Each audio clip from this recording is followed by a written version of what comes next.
श्रावण मास महात्म अध्याय 16 शीतला सप्तमी व्रत का वर्णन तथा व्रत कथा। ईश्वर बोले, हे सनत कुमार, अब मैं शीतला सप्तमी का व्रत को कहूँगा। श्रावण मास में शुक्ल पक्ष की सप्तमी तिथि को यह व्रत करना चाहिए। सबसे पहले दीवार पर एक बापी का आकार बनाकर असीरी संज्ञक दिव्य रूप वाले 7 जल देवताओं, 2 बालकों से युक्त पुरुष संज्ञक नारी, 1 घोड़ा, 1 वृषभ तथा नर वाहन सहित एक पालकी भी उस पर बना दें। उसके बाद 16 उपचारों से 7 जल देवताओं की पूजा होनी चाहिए। इस व्रत के साधन में ककड़ी की दधी ओदन का नैवेद्य अर्पित करना चाहिए। इसके बाद नैवेद्य के पदार्थों में से ब्राह्मण को वायन देना चाहिए। इस प्रकार 7 वर्ष तक इस व्रत के करने के बाद इसका उद्यापन करना चाहिए।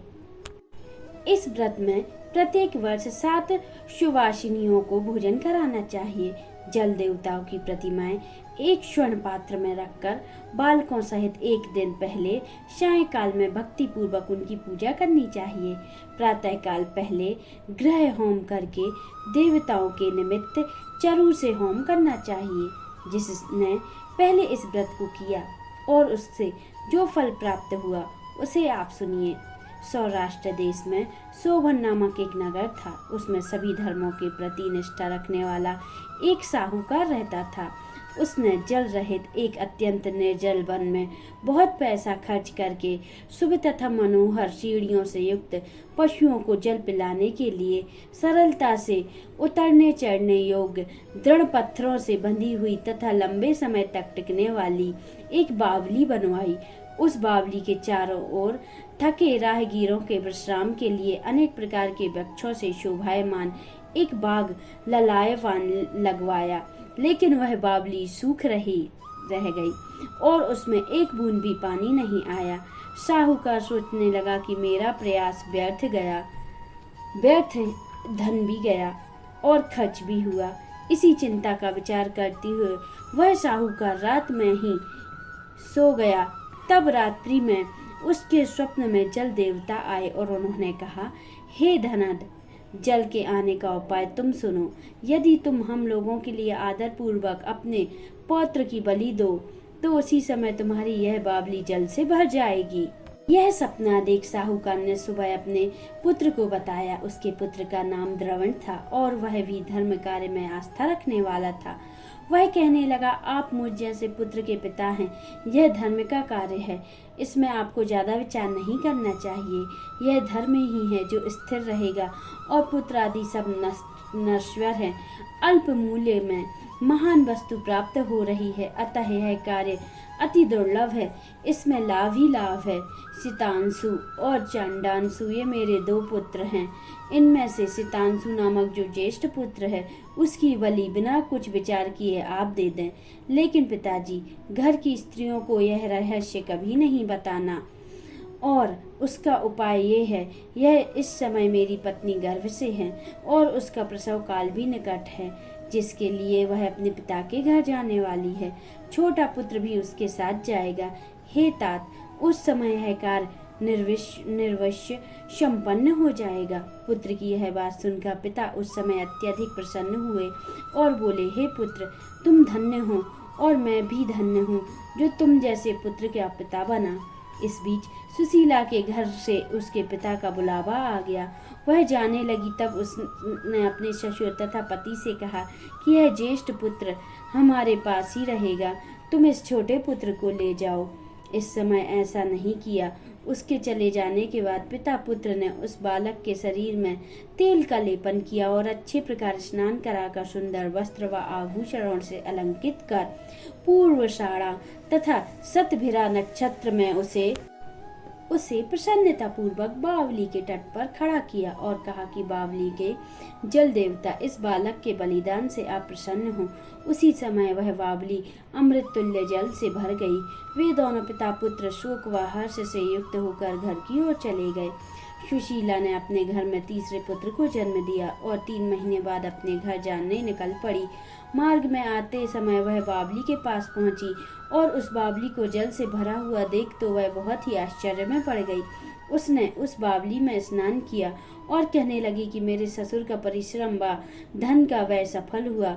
उस दिन श्रावण मास के शुक्ल पक्ष की सप्तमी तिथि थी और सुशीला ने शीतला सप्तमी नामक शुभ व्रत रखा हुआ था।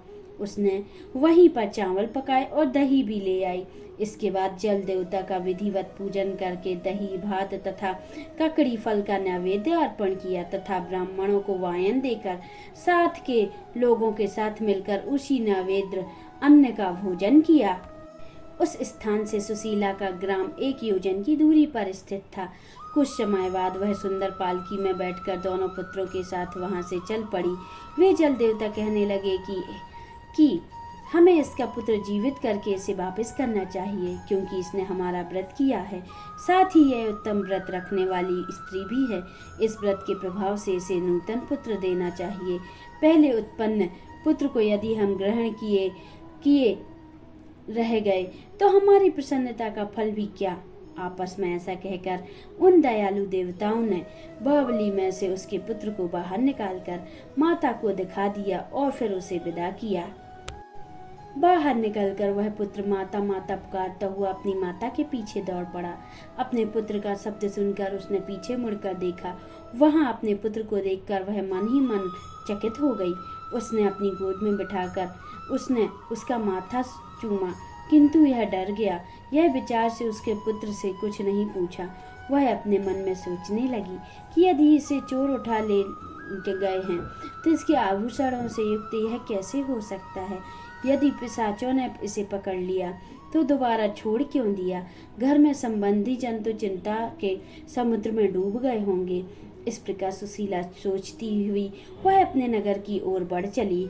तभी लोग कहने लगे, सुशीला आई है। यह सुनकर पिता पुत्र अत्यंत चिंता में पड़ गए कि वह न जाने क्या कहेगी और उसके पुत्र के बारे में हम क्या जवाब देंगे। इस बीच वह तीनों पुत्रों के साथ आ गई। तब श्रेष्ठ बालक को देखकर सुशीला के ससुर तथा पति घोर आश्चर्य में पड़ गए और साथ ही वह आनंदित हो उठे। वे कहने लगे, हे सुनिश्चिते, तुमने कौन सा पुण्य कर्म किया अथवा व्रत किया। हे भामिनी, तुम पवित्रता हो, धन्य हो और पुण्यवती हो। इस शिशु को मरे हुए 2 माह बीत गए हैं। तुम इसे फिर से प्राप्त कर लिया है और वह बावली भी जल से परिपूर्ण है। तुम एक पुत्र के साथ अपने पिता के घर गई थी, लेकिन वापस तीनों पुत्रों के साथ आई हो। हे सुभद्रे, तुमने तो कुल का उद्धार कर दिया। हे सुभानने, मैं तुम्हारी कितनी प्रशंसा करूं। इस प्रकार ससुर ने उसकी प्रशंसा की। पति ने उसे प्रेम पूर्वक देखा और सास ने उसे आनंदित किया। उसके बाद उसने मार्ग के पुण्य का सब वृत्तांत सुनाया। अंत में उस सभी ने मनोवांछित सुखों का उपभोग करके बहुत आनंद प्राप्त किया। हे वश्य, मैंने इस शीतला सप्तमी के व्रत को आपसे कह दिया है। इस व्रत की दधि, ओदन, शीतल ककड़ी तथा फल शीतल और बावली का जल भी शीतल होता है तथा इससे देवताओं भी शीतल होते हैं। अतः शीतला सप्तमी का व्रत करने वाले तीनों प्रकार के तापों से संताप में शीतल हो जाते हैं। इसी कारण से यह सप्तमी शीतला सप्तमी इस अर्थात नाम वाली है। अतः इस प्रकार से स्कंद पुराण के अंतर्गत सनत कुमार संवाद में श्रावण मास में शीतला सप्तमी व्रत कथा का 16वां अध्याय संपन्न हुआ। बोलिए ओम नमः शिवाय।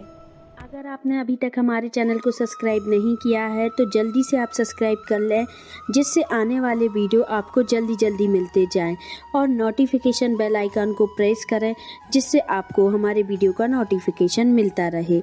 और लाइक और कमेंट करना ना भूलें। आप सभी को नमस्कार।